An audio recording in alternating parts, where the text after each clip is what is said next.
I'm Alexandra Alex at Kim, 28, female. I live in a small but cozy apartment in the city, the kind where the ambient hum of traffic is a constant companion. For the last 4 years, my life has revolved around my job as a video game designer at Elysian Worlds, one of the most prestigious studios in the industry. It was more than a job, it was the realization of a lifelong dream, a place where I thought creativity and hard work were the ultimate currency. That was, until a single performance review revealed a conspiracy designed to erase me, forcing me to orchestrate a departure they would never see coming. Before this story unfolds, I'd love to connect with you. Please let me know in the comments where you're watching from and what time it is in your corner of the world. It's amazing to see how far these stories can travel. Elysian Worlds wasn't just any game studio. It was a titan. Our flagship titles were legendary, sprawling open, world fantasies that defined genres and sold millions of copies. The office itself felt like a cathedral dedicated to gaming, with concept art lining the walls, life-sized statues of iconic characters standing guard in the lobby, and an ever-present buzz of creative energy. To work there was to be one of the chosen few. I had started as a junior designer, fueled by caffeine and ambition, slowly climbing the ladder through sheer dedication. I wasn't the loudest voice in the room or the best at office politics, but I believed my work spoke for itself. My code was clean, my design documents were meticulous, and my ideas were fresh. Our new project was the most ambitious yet, Ethelgard's Echo. It was a massive undertaking, a next-generation fantasy epic that was meant to be the studio's magnum opus. The pressure was immense, but so was the excitement. Leading this colossal effort was our head of studio, Marcus Vance. At 45, Marcus was a charismatic and intense figure. He had a reputation for being a visionary who could inspire his teams to achieve the impossible. He spoke of bleeding for the art and pushing the boundaries of interactive storytelling. We all bought into it. We saw him as our general, leading us into a glorious battle for creative supremacy. He was demanding, his expectations were sky high, and he could be incredibly intimidating, but we believed it was all in service of the game. Working alongside me on the design team was Chloe Reed. Chloe was a senior game designer, just a year older than me, but she carried herself with the unshakable confidence of a seasoned executive. She was polished, articulate, and brilliant at managing upwards. She always knew the right thing to say in meetings, laughed at all of Marcus's jokes, and had a knack for making other people's ideas sound like her own. There was a slickness to her that I found unsettling, but I initially chalked it up to my own insecurities. She was clearly a star on the rise, and Marcus's clear favorite. While I spent my nights debugging complex systems, she was often seen sharing a late-night drink with Marcus and other studio leads, networking. The turning point for me came during a project-wide meeting. Marcus announced that Ethelgard's Echo needed a revolutionary new feature, a core mechanic that would set it apart from anything else on the market. He called it the chronomancy engine. It would allow players to manipulate time within small, localized bubbles of the game world, rewinding environmental destruction, fast, forwarding plant growth to create pathways, or even pausing enemies in their tracks. It was a brilliant, incredibly complex idea. Then Marcus looked directly at me. "Alex," he said, his voice echoing in the silent auditorium, "you've been doing incredible work on physics and environmental systems. I want you to lead the design and prototype for the chronomancy engine." A wave of shock and exhilaration washed over me. This wasn't just a new task, it was the project of a lifetime. It was a chance to put my signature on a game that would be played by millions. I felt a surge of validation, a feeling that all my quiet, hard work had finally been recognized. I accepted immediately, my mind already racing with possibilities. Chloe shot me a smile from across the room that seemed just a little too tight, a little too forced, but I was too happy to care. For the next 6 months, the chronomancy engine became my entire world. I lived and breathed it. I was the first one in the office and the last one to leave. My diet consisted of lukewarm coffee and takeout eaten at my desk. I filled whiteboards with temporal mechanics, flowcharts, and complex equations. I worked hand in hand with the programming team to build the initial prototype. Slowly but surely, it started to come to life. The first time I successfully rewound a collapsing bridge in the test environment, I nearly cried with joy. It was working. It was going to be incredible. Throughout the process, my main point of contact for quality assurance was Ben Carter. Ben was the lead QA tester, a laid-back guy with a sharp eye and a no-nonsense attitude. Unlike the designers who lived in a world of abstract ideas, Ben and his team lived in the world of what was real, what was broken, and what worked. He was one of the few people who truly appreciated the nitty-gritty details. "This is clean, Alex," he'd say after a testing session. "The documentation is perfect. It makes our job 1,000 times easier." His praise was a welcome antidote to the high-level, often vague feedback from Marcus. Ben was a friend, a genuine ally in the trenches of game development. As the prototype neared completion, it was exceeding all expectations. The engine was stable, intuitive, and most importantly, fun. It was the magic element Ethelgard's Echo needed. I felt like I was on top of the world, on the cusp of a major career breakthrough, all thanks to the trust Marcus had placed in me. I was proud, dedicated, and completely blind to the storm that was gathering just over the horizon. The first sign that something was wrong was small, almost insignificant. It was a casual request from Chloe. She stopped by my desk one afternoon, leaning against it with a practiced air of friendly collaboration. "Hey, Alex," she began, her smile bright. "The work you're doing on the chronomancy engine is just fantastic. I'm working on a quest line that might have some cool tie-ins with it. Could you give me ride? Only access to your development build, just so I can see how it works under the hood and make sure my systems don't clash with it." The request seemed plausible on the surface, but it was unusual. Typically, cross-team collaboration was handled through official design documents and scheduled demos, not by giving direct access to a raw, in-progress build. It felt like asking an author for the messy first draft of their novel. "I can just walk you through the latest demo, Chloe," I offered. "It's more stable, and I can explain the core functions." "Oh, no, don't worry about that," she insisted, waving a dismissive hand. "You're swamped, this is easier. I promise I won't break anything, Rad, only." I felt a prickle of reluctance. It was my baby, this engine. The code was a complex, delicate thing. But saying no would make me look territorial and uncooperative, two cardinal sins in the collaborative culture of game development. So, against my better judgment, I agreed. "Sure," I said, forcing a smile. "I'll set up the permissions for you." She thanked me profusely and walked away, and I tried to shake off the feeling of unease that settled in my stomach. A week later, the weirdness escalated.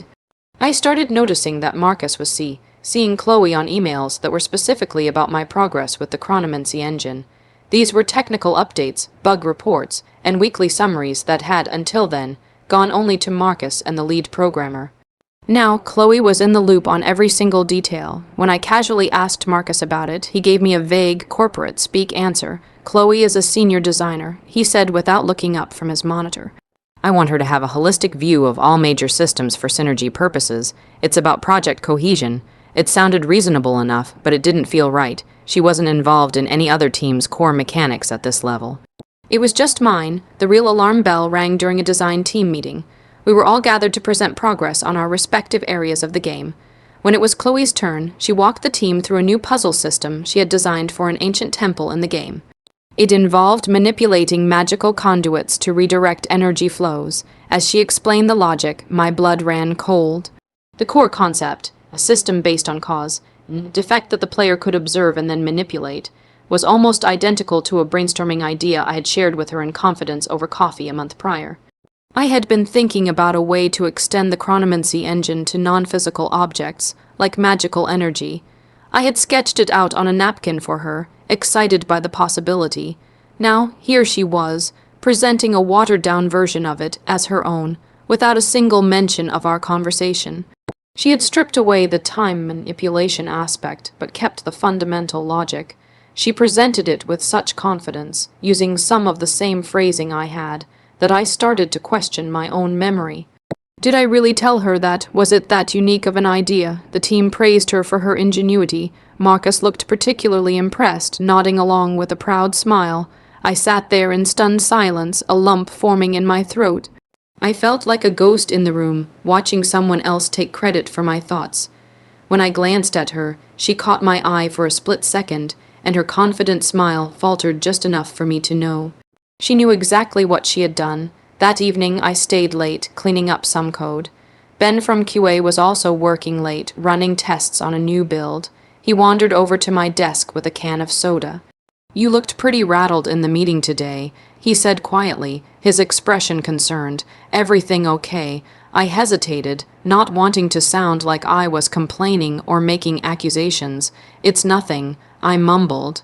"Just a long week." Ben wasn't convinced. He leaned against the partition between our desks. "You know," he said, lowering his voice, "it's funny. I see a lot from the QA pit. I see who's really putting in the hours and who's just good at talking about it."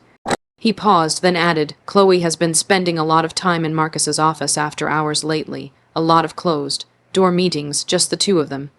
He shrugged, as if to say, "Take that for what you will." His words landed like a lead weight in my gut. It wasn't just my paranoia. Ben saw it too. There was something happening behind the scenes, a current of office politics I was too naive and too focused on my work to see. Chloe wasn't just my ambitious colleague anymore. Marcus wasn't just my inspiring boss. They were a unit, and for some reason, their focus was on me and my work. The shadow I had felt looming was starting to take a definite shape, and I was standing right in the middle of it, completely exposed. Performance review season at Elysian Worlds was a notoriously stressful time. It was a week of closed-door meetings and hushed conversations that determined promotions, bonuses, and in some cases, careers. This year, however, I wasn't stressed. I was excited. I had poured every ounce of my professional and creative energy into the chronomancy engine. The prototype was complete, and it had been met with universal acclaim from the programming and testing teams. It was the single greatest achievement of my career. I walked into my review meeting with Marcus feeling confident, expecting recognition for the months of grueling work. I even dared to hope for a promotion to senior designer. The moment I sat down in the sterile glass-walled office, I knew something was wrong. Marcus wasn't smiling. The charismatic, visionary leader was gone, replaced by a cold, distant manager. He didn't offer any pleasantries. He simply swiveled his monitor towards me, displaying my performance review on the screen. "Let's get straight to it, Alex," he said, his tone flat. I leaned forward, expecting to see glowing feedback. Instead, my eyes scanned a wall of text filled with brutal, soul-crushing criticism. My heart sank with every word I read. The document painted a picture of an incompetent, unreliable employee. It claimed I had difficulty adhering to production timelines. A blatant lie considering I had consistently delivered every milestone for the chronomancy engine ahead of schedule. It accused me of producing buggy and unstable code, a direct contradiction to the glowing reports from Ben's QA team, which had praised the engine's stability. The most bewildering part was the section on teamwork. It stated that I lacked a collaborative spirit and failed to integrate feedback from senior staff. The chronomancy engine, my masterpiece, was barely mentioned. Where it was, the language was deliberately diminishing. It was framed as a system that was heavily supported and guided by senior leadership, with a specific note praising Chloe Reed for her invaluable oversight and conceptual contributions. It was a complete fabrication. Chloe's only contribution had been to ask for access to my work. I stared at the screen in disbelief, the words blurring together. It felt like I was reading a review for a different person. "Marcus, I don't understand." I stammered, my voice trembling slightly. "This isn't right. The QA reports on the engine were excellent. I hit all my deadlines. Where is this coming from?" I tried to defend myself. I brought up the specific milestones I had met, the positive feedback from the programming leads, the stability reports from Ben's team. I had data, facts, and evidence of my performance, but it was like talking to a brick wall. Marcus leaned back in his chair, his expression unreadable. He steepled his fingers and looked at me with an air of detached disappointment. "Alex, your perception of your performance is not aligned with the reality of your impact on the team," he said, his voice dripping with condescension. "The QA reports you're referring to don't show the whole picture. They don't reflect the amount of senior-level intervention that was required to get the engine to a functional state. Chloe had to spend a significant amount of her own time course-correcting your design." My jaw dropped. It was the most audacious lie I had ever heard. Chloe hadn't corrected a single line of my code or a single sentence of my design documents. She had simply observed. "That's not true," I said, my voice rising with a mixture of anger and desperation. "Chloe wasn't involved in the development process at all. I can show you the version control logs, all the core code, all the design work. It's mine." Marcus waved his hand dismissively, cutting me off. "I'm not going to argue with you about the logs," he said coldly. "This review is a reflection of your overall performance as assessed by senior leadership. It's final. Based on this, there will be no bonus this year, and we're putting your promotion on hold indefinitely. I expect to see significant improvement in the areas I've outlined, particularly in your willingness to be a team player.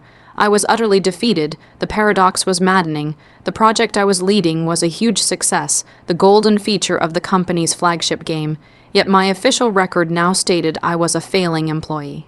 The betrayal was no longer a subtle shadow, it was a blinding, suffocating reality. They weren't just taking credit for my work. They were actively rewriting history to paint me as incompetent while they did it. It was a calculated, vicious move designed to sideline me and strip me of any claim to my own creation. I walked out of that office in a daze, the fabricated review burned into my memory. The hum of the office, which had once sounded like a symphony of creativity, now sounded like a chorus of whispers against me. I felt naive, foolish, and incredibly alone. They had backed me into a corner, confident that the word of a senior designer and the head of studio would always outweigh mine. They had made a critical miscalculation. They assumed I would just accept it, that I would break. They had no idea how meticulously I documented my work. I left the office immediately after the review, telling my team I felt sick. It wasn't a lie. I felt a profound sickness in the pit of my stomach, a nauseating mix of betrayal and fury. I went home, but I couldn't rest. The injustice of it all was a fire in my veins. Marcus's words echoed in my head. I'm not going to argue with you about the logs. It was a dare. He was so arrogant, so sure of his position, that he didn't think I would or could check. He was wrong. My first call was to Ben. I found a quiet corner of a park and called him, my voice still shaking. I recounted the entire meeting, the fabricated criticisms, the ludicrous claim that Chloe had course-corrected my work. I expected him to be sympathetic, but I was not prepared for the quiet rage in his voice. They're lying, Alex, he said flatly. They're just straight-up lying. My team tested every single build of that engine. The bug reports were minimal from the start. Your code is rock solid. There was no senior intervention because none was needed. He paused, and I could hear him thinking. He mentioned the logs, didn't he? Marcus told you not to bother with the logs. Yes, I replied. He dismissed it completely. Because he's an idiot, Ben shot back. He's a manager, a talker. He doesn't understand how deep the tracking goes, the version control system. It logs everything. Every commit, every checkout, every branch, every single keystroke that changes a file is timestamped and tied to a user account. It's a digital Bible of who did what, and if Chloe was accessing your work, it will be in there. His words were a lifeline. Can I access it from home? I asked, my mind already racing. Your credentials should still work through the company VPN, he confirmed. Look for the main project repository, but also look for private branches. Sometimes executives create sandbox versions for review that aren't visible to the whole team. If they were going to do something shady,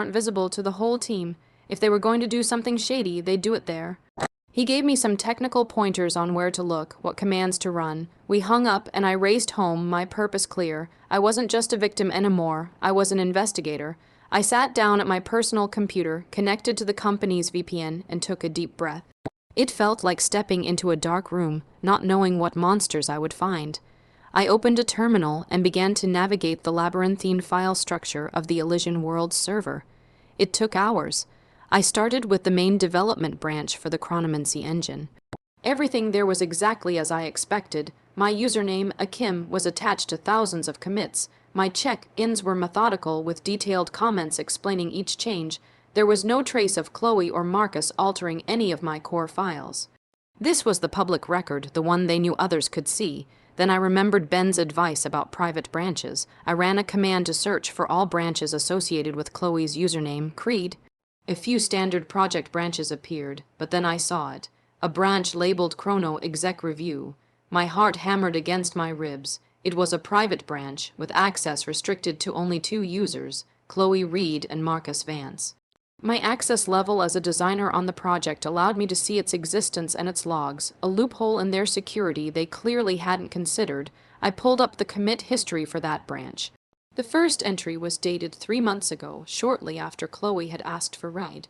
Only access to my build. I saw a command, git checkout akim/chrono engine dev. Chloe had pulled a complete copy of my entire engine into her private branch. What followed was a systematic and chilling timeline of intellectual property theft. Entry after entry showed her taking my files, my complex algorithms, my unique physics solutions, and recommitting them under her own name.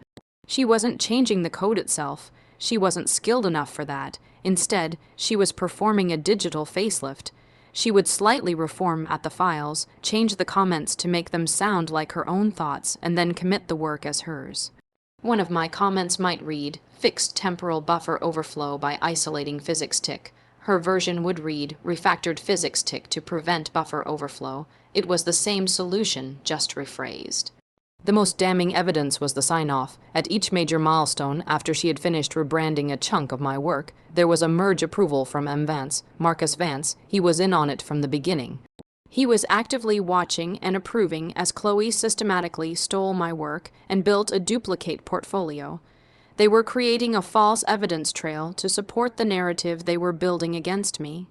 I felt a cold, hard certainty settle over me. This was my smoking gun. It was a meticulous, time-stamped, undeniable record of their conspiracy. They hadn't just lied in a meeting. They had committed a deliberate, coordinated fraud against me and the company.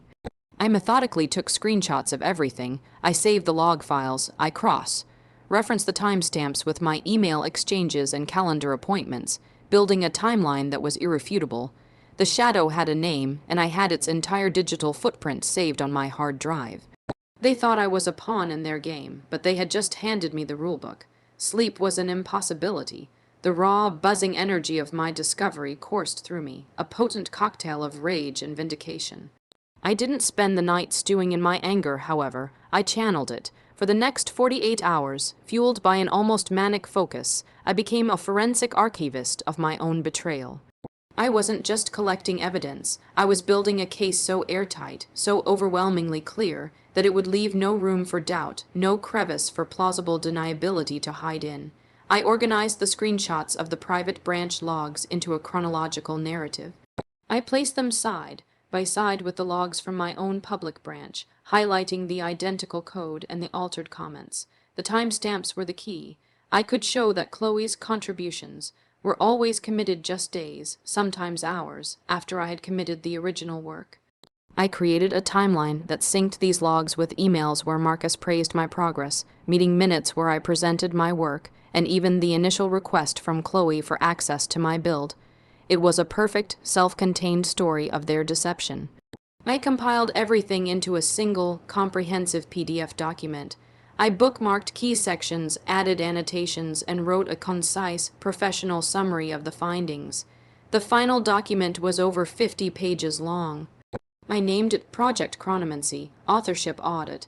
Then, I encrypted the file and uploaded it to a secure cloud storage account, creating a password-protected link. This was my insurance policy. As I worked, my plan began to crystallize. My first instinct had been to storm into HR, slap the evidence on the table, and demand justice, but I quickly realized how flawed that approach was. It would devolve into a messy he said, she said battle. Marcus was a studio head, a powerful figure with years of political capital. Chloe was his chosen successor. I was, according to my brand, New Performance Review, a disgruntled underperformer. They would try to discredit me, to bury the investigation in corporate red tape, to paint me as hysterical or vindictive. Fighting them on their home turf by their rules was a losing game.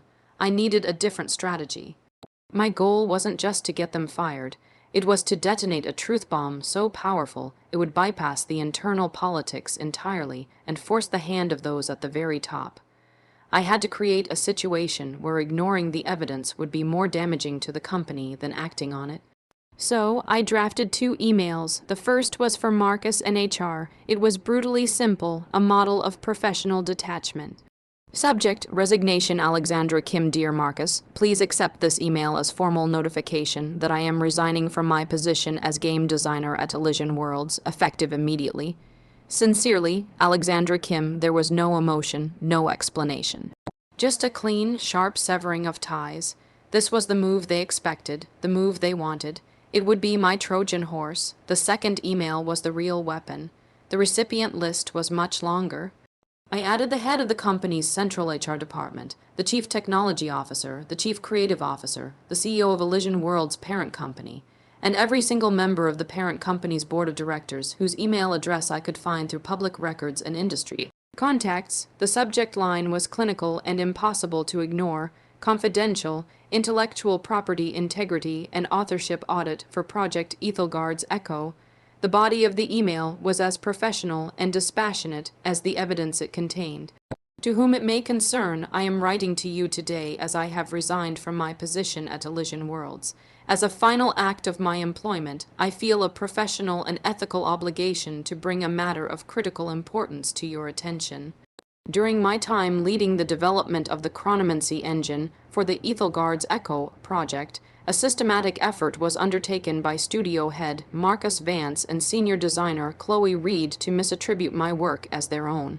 This was done via a private version control branch, where my code was copied, superficially altered, and recommitted under MS, Reed's name with Mr. Vance's approval. This action constitutes a serious breach of professional ethics and a deliberate falsification of development records, which could have significant implications for project stability, team morale, and intellectual property rights. For your review, I have compiled a comprehensive audit of the relevant server logs, commit histories, and corresponding communications. The evidence is unambiguous. The full audit can be accessed via the secure link below. Link to the password, protected file password, a strong, complex password. I trusted my work would speak for itself, but it has been silenced and stolen. I now leave this evidence to speak in its place. Sincerely, Alexandra Kim. I saved both emails as drafts. The plan was set. I would not give them the satisfaction of a tearful confrontation or a desperate appeal. I would not allow them to control the narrative. My resignation would be quiet, but the fallout would be deafening. They wanted me to quit. I was going to give them exactly what they asked for, but in a way they could never have anticipated. The morning after I had prepared my digital arsenal, an email from Marcus's assistant pinged in my inbox. The subject was simple: follow up. He wanted to see me in his office at 10 a.m. I knew exactly what this was. This was the final turn of the screw, the part where they would apply pressure to ensure I quietly disappeared. I clicked accept without a second thought. I walked into the office feeling strangely calm. The fear and confusion that had plagued me for weeks had been replaced by a cold, sharp clarity. I was no longer a player in their game. I was about to flip the whole table over. Marcus was sitting behind his large, imposing desk, and Chloe was seated in a chair beside it. She had the same smug, self-satisfied look she'd worn in the design meeting. They looked like two predators who had successfully cornered their prey. Marcus gestured to the empty chair opposite them. "Alex, thanks for coming in," he started, his voice oozing a practiced, insincere sympathy that made my skin crawl. "Chloe and I have been talking, and after reviewing your performance, we're concerned. We just don't think you're a long-term fit for the direction this team is heading." He paused, letting the words hang in the air. "These things are never easy," he continued, leaning forward conspiratorially. "But we want to do what's best for you. A negative performance review can follow you. A formal termination for performance issues would be even worse. We think the best option here, for everyone, is if you resign. You can say you're leaving to pursue other opportunities. It would look much better for your career, and we can part on amicable terms." This was the moment, the exact scene from the story title that would eventually define this whole ordeal. They were begging me to quit, offering me a clean exit as if they were doing me a favor. They expected me to be emotional, to argue, to perhaps even cry and plead for my job. They expected me to be broken. I let the silence stretch for a moment, looking from Marcus's fake, pitying face to Chloe's triumphant smirk. I gave them nothing, no tears, no anger, no desperation. I simply held their gaze. Then I gave a small, calm nod. "You know what, Marcus?" I said, my voice even and steady. "You're right. I think resigning is the best course of action."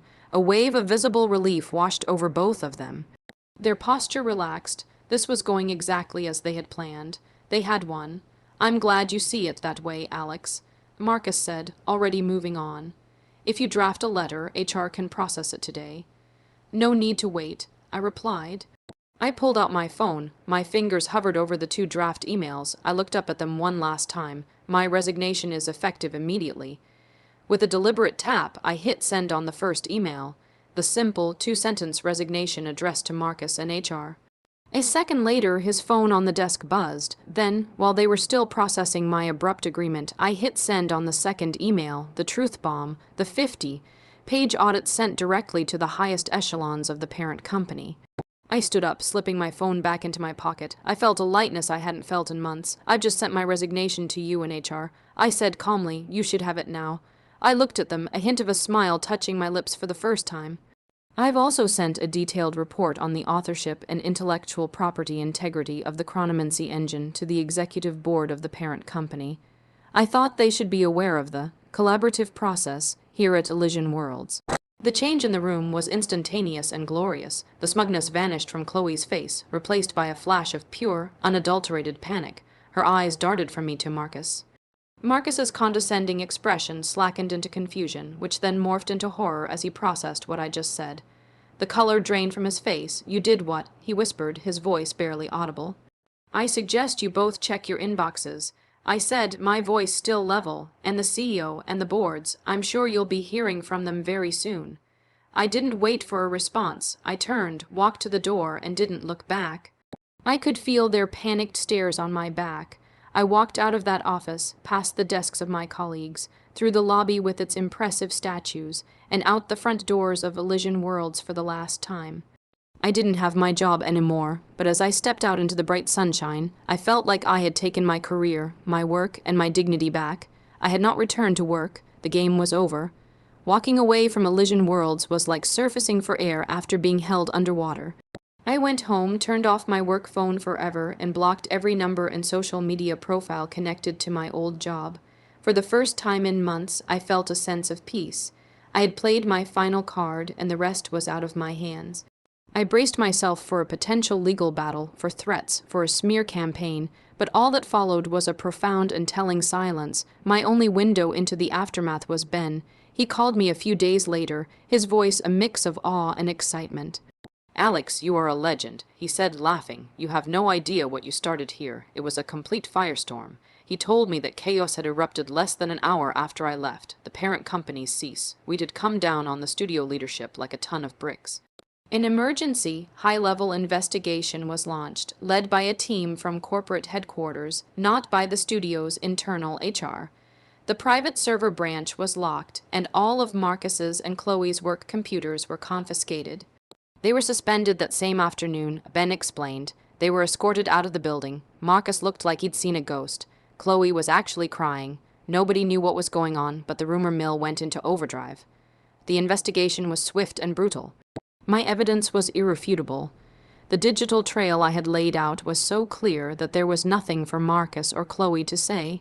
Within a week, the official announcement came down. Marcus Vance and Chloe Reed were no longer with the company, fired for gross misconduct and breaches of the company's code of ethics. The memo was vague, but everyone knew it was because of me.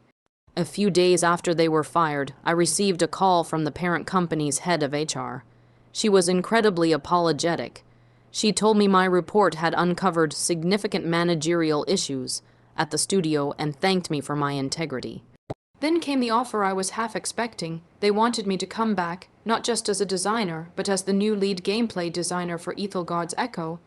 They offered me a massive raise, a signing bonus, and a public acknowledgement of my sole ownership of the Chronomancy engine's design.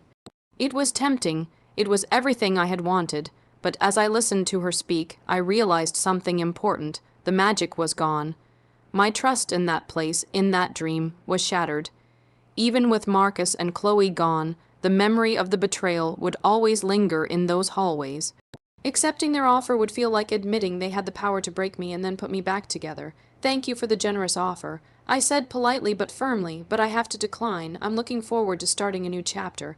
I hung up the phone feeling empowered.